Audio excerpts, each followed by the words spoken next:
Coming up on KX News at 10, the man accused of stealing money from a nonprofit is expected to appear before a judge.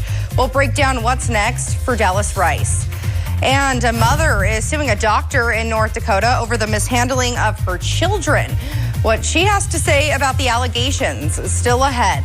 Plus, Governor Kelly Armstrong says it's time to get serious about kratom in North Dakota. We'll tell you why by the end of the week you won't be able to buy it in the state. Putting North Dakota first. KX News at 10 starts now. Good evening, everyone. I'm Kiara Brown. Thank you for watching KX News at 10. Leading local tonight in our top story, the man accused of stealing money from a nonprofit while serving on its board is now set to be back in court next month.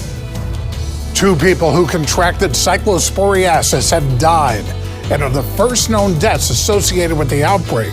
They also had something else in common. It feels like fall outside. We'll talk about how long this August cool down lasts and when the August heat comes back tonight. And after backing away from an all-out attack on Iran, there's now a contradiction between what the president and Iran are saying about talks with the U.S. This is News Center 1 at 10. She's fair. You gave me all the evidence I needed to rule against you. She's inquisitive. Oh, he said she belonged to the streets. What? That's what he just said. She's very frank. After I came back, that's strike 2. Compassionate. That's really what this whole thing comes down to. And firm. I can tell what happened to you, sir, because I was born at night, not last night. Watch Equal Justice with Judge Ebony K. Williams. Equal Justice, weekdays at 2 and 2:30. A shocking announcement just a couple hours ago from Spokane Sheriff. A man is behind bars tonight accused of setting the Old Trails fire. We'll tell you how authorities put together the pieces to make an arrest. Also new tonight, how the community is reacting to the news that this historic fire that caused so much damage, so much heartache, may have been set intentionally. Then we're meeting families who lost everything, and this isn't the first time they've been through this. History repeating itself in the worst possible way. That's tonight on your Night Report.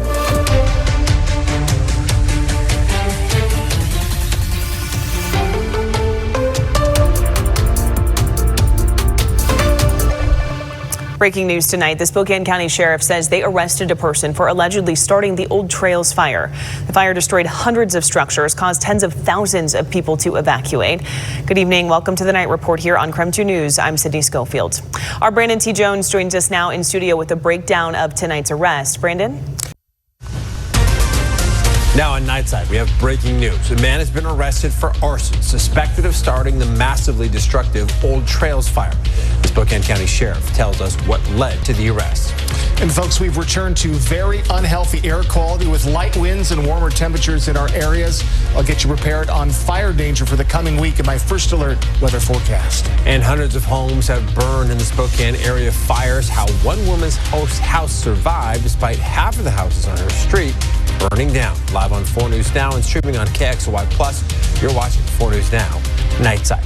And we start tonight with that breaking news. The Spokane County Sheriff's Office announcing that a convicted felon has been arrested on an arson charge, suspected of starting the fire that's burned thousands of acres and hundreds of homes. Thanks for joining us tonight. I'm Derek Dice. 37-year-old Aaron Farinacci is being held on a $1 million bond. The Sheriff's Office says Farinacci currently lives in Spokane, but was previously arrested in Arizona and convicted of manslaughter. Live from the Tri-States News and Weather Leader, this is 14 News. Hello, good morning and welcome into 14 News Sunrise. It is Tuesday, August 4th. I'm Mitch Carter. Thanks for joining us here. Going to get you straight over to 14 First Alert meteorologist Byron Douglas for a check outside of our Tuesday forecast. See some fog out there, Byron. What do you know? Yeah, a little more numerous today. Some hit and miss fog. It's really thickened up here in the last hour. Rundown visibility. It's down to 3/4 mile. Areas of patchy but dense fog to deal with early this morning. We'll stay dry for the most part up until lunchtime. That same stubborn center of low pressure off to our east means more wraparound showers and storms. We'll talk about today as well as the rest of your work and school week coming up. Also coming up, the first day of school is nearly upon us. How Huntsville police say they're upping patrols to better protect students. Plus, how a massive grant is helping to keep both firefighters and the community safe. Live on your side. 48 News Today starts now. All right, y'all, 5 a.m. Thanks so much for waking up with us. Starting out a little bit cooler this morning. Not too bad out there. Yeah, not bad overall. Hopefully things are going to continue to sort of stay this way, Eric, or how are things looking throughout the day? Local news and your first alert weather. Cato Mornings. Today on Cato Mornings, the mother of a suspect in the Tyson Goodsell murder case gets charged with felonies, including aiding and abetting. Plus, North Mankato City Council talks in regards to a moratorium on data centers within the city. Finally, 3 cities and their voters have a big decision to make on their local pool in their upcoming referendum. Live from across mid-Missouri, voted Station of the Year by the Missouri Broadcasters Association. This is KRCG 13 Live at 5. Good afternoon, and thank you for joining us for our Beyond the Podium primary election night coverage. Millions of people are expected at the polls today, with 2 key amendments driving public interest. Now, Amendment 5 is Governor Kehoe's signature legislature to phase out the state income tax. Amendment 4 could change how citizen-led initiative petitions are approved. The race for state auditor is also on the ballot. KY3 News starts now. Good evening, I'm Paul Adler. If you didn't realize it yet, it's primary election day in Missouri, and many people work behind the scenes to make election day run smoothly. Ashley Berry is live at one of Springfield's polling locations with the reason behind one woman's heart to serve. Ryan Blank leading our KOAM sports team. Stream KOAM News now on the TV app, available for iOS and Android. Now at 6, a better than expected turnout in southwest Missouri as voters in Kansas and the Show Me State head to the polls for primary elections. Plus, preparations before thousands of Catholic faithful return to Carthage for the 48th annual Marian Days Festival. And this lemonade stand is helping raise money for back-to-school supplies for kids in need. I'm Olivia Moss, and I'll have more coming up. The 4 states' most watched news starts now. It's primary election day in Missouri and Kansas. Voters are deciding their party candidates for a number of races and the fate of proposed constitutional amendments in both states.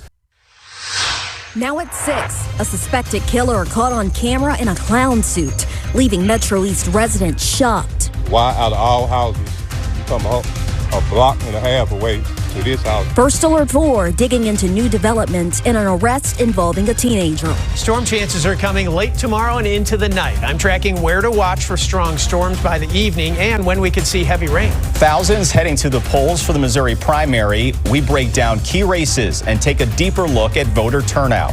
Scammed out of thousands of dollars, but still expected to pay taxes on lost money.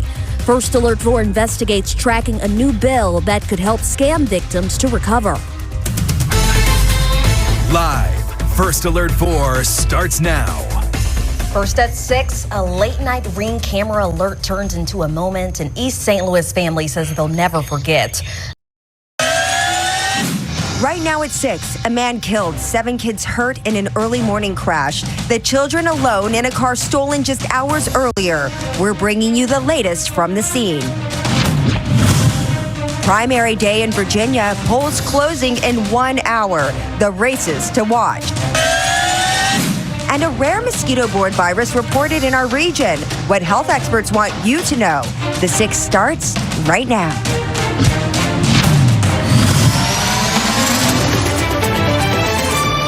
Hi, everybody. We begin the 6th with that deadly crash in Montgomery County involving 7 children in one car. Police say that it was stolen. It was quite the scene you're seeing there. It slammed into another vehicle this morning, killing the man behind the wheel. Those children in that one car, all 15 and younger. Fox 5's Bob Barnard is in Germantown with the very latest.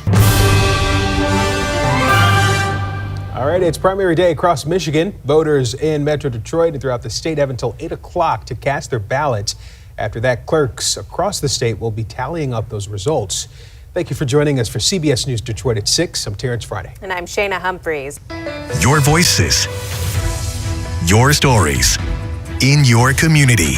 7 News Detroit at 7 starts right now. Primary election day is here, Michigan. Voters deciding races that will impact our tax dollars and shape the November election. Welcome to 7 News Detroit at 7. I'm Mike Duffy. And I'm Glenda Lewis. Thank you for being here with us tonight. Right now, we have just under an hour to make your voice heard. Good evening, everybody, and welcome to a special edition of The Pulse. The entire country is watching what's happening in Michigan tonight with an hour left until the polls close. I am the most competitive candidate to take on Mike Rogers. I will stand up for us on day one that I will beat Mike Rogers just like I have beat Republicans 4 times over. A Senate race setting up not just Michigan's political future, but the future of an entire political party. All while at the top of the ticket, 2 Republicans and 2 Democrats try to be Michigan's next governor, with issues like affordability and the war top of mind as people hit the polls. You can't complain if you don't get out here and vote. You need to vote to make things move forward. A midterm election unlike any other taking shape tonight. Our live coverage continues right now.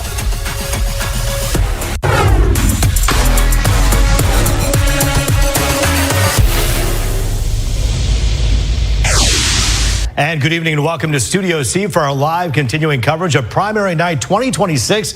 This, my friends, is The Pulse. I'm Roop Raj. As you know, all eyes are on Michigan tonight with several key races, both at the state and national level. And we have multiple all-star panels ready to break everything down for us. We know a lot of you voted early or absentee, but if you haven't voted yet, you know what? There's still a little bit of time. Polls close at 8 o'clock. And a reminder, your voice, your story.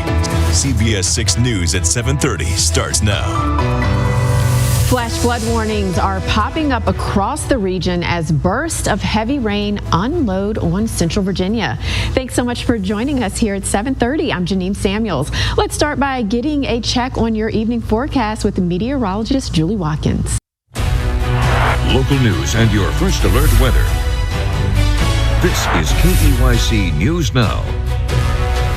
At 6, more arrests in the killing of Tyson Goodsell in North Mankato. What we know about the case after the latest charges.